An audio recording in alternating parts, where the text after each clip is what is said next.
caught in the stress cycle is very, very common. And exactly where it starts, who knows? But the idea is you're low in energy, so you need a stimulant, caffeine, sugar, to keep you going. And both of those lead to blood sugar highs, blood sugar dips, which causes the release of adrenaline. So you kind of get caught in this cycle of stress, sugar, stimulants, caffeine, and then you can't relax. So to relax, you've got to drink, in the evening, can't sleep.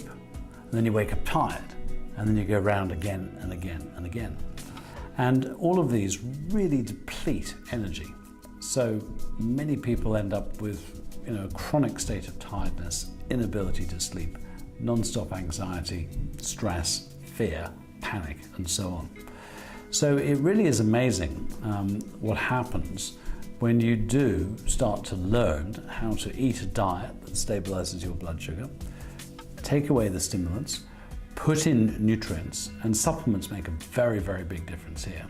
And suddenly people start reporting a tremendous increase in energy. But then at the same time, it's important to learn how to switch off this habitual stressed brain or mind, which we actually call the limbic system. It's a certain part of the brain. And what's been learnt in recent years is actually heart-centered focus is one of the fastest ways to switch off the mind. So I often teach people something called the quick coherence technique from the HeartMath Institute, where if you are freaking out and feeling very stressed and unsettled, then one of the first steps, this is just to give an example of it, is actually to imagine that you're breathing in and out of the heart space. And the second step involves learning how to generate a very positive emotional feeling.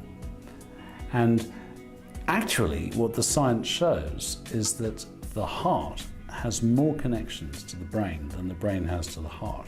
So heart-centered activities, you can actually learn how to switch off a stressed mind. I wrote a book called The Stress Cure, which has a number of exercises and techniques to enable you to kind of come back to center, because that's what happens when we go into a state of stress and anxiety, is you lose your center. So there are ways out of the stress trap, and they do involve, number one, definitely improving your diet. Number two, learning some techniques that can bring you back to center.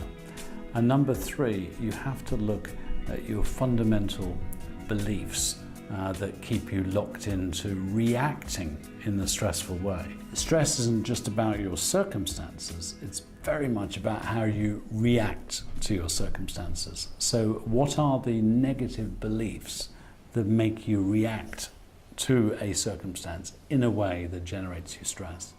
And you have to look at those, because they're like deep grooves of your negative pattern of behavior, and you have to examine them. And in the book I go into methods that you can actually do that. So there is a way out of the cycle of stress and tiredness, anxiety, fear, lack of sleep, where you get to the point where you have natural energy. And even though when life does throw curved balls at you, you've got the skills to bring yourself back to center.